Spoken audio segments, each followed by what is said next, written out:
My name is Charlotte Sands, and today my topic is dealing with anxiety with a general purpose to inform, with a specific purpose to inform about how to deal with anxiety.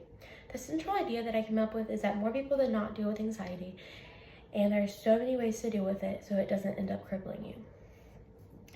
Over 40 million adults deal with anxiety, which is a quote from Forbes Health. That is over 19% of the population, is not even counting the number of people under the age of 18. That is just people that are legally adults. People underestimate the effect anxiety has, and when that happens, it leads to death, illnesses, and more. Over the past 5 years, I have been on a long path of dealing with anxiety. This past year, I have figured out what works best for me and have helped others also realize that they're not alone and help them learn how to work through this. Today I'm going to discuss what I have categorized as the 3 steps of the anxiety journey. Step 1 is finding you have anxiety and learning to cope. Step 2 is researching, going to doctors to find out what best works for you. And step 3 is telling your journey to other people so that people don't feel alone and that people can get help without having to go to a doctor if that makes them nervous. First point is figuring out you have anxiety.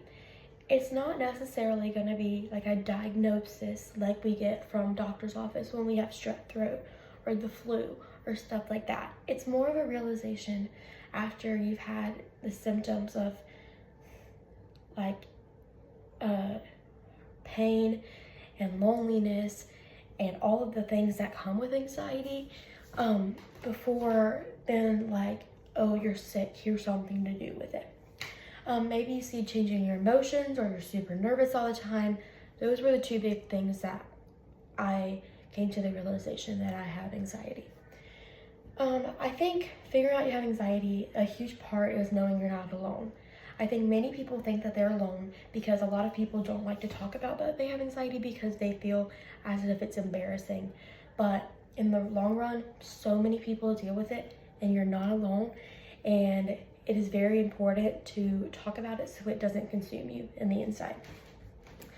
So in finding out you have anxiety, you have to learn what methods of help work best for you.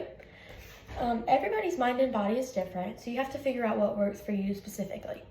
For some people, they do therapy and counseling and all the different journaling and exercises that come with that, while others need medication to start their journey. The medication gives them some peace in the mind to get them back on the right mindset so that they can go through the journey and be the process of counseling and be able to think straight when they're in there and not all emotions. They can think more logically.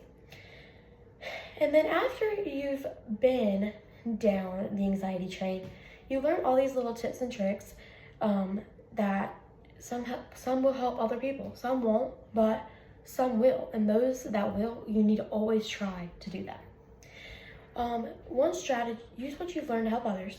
So the strategy taught by therapists is from Zen Care article, and the one they used was journaling. While journaling is so important, some people just don't feel like that helps them. Another strategy that I learned from my therapist and that has greatly helped me 3 years later after being in this therapy is the box strategy. So you think of there's like a little box or container in your mind and you put all your thoughts in there and you're able to pick one out one by one and focus on that and fix it. Instead of worrying about all of it together, you think about one thing.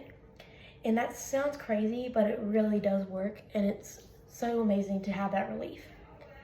Spreading, and also it's important again to spread at some point everybody struggles with anxiety and you're not alone, because when people feel alone, that leads them into darker places. So in conclusion, I have explained the process of discovering you have anxiety, dealing with it, and how to help others after you've gone through the journey. While anxiety has many parts and many are embarrassed to admit they have anxiety, it's very important to learn how to manage your anxiety before it completely cripples you. Thank you.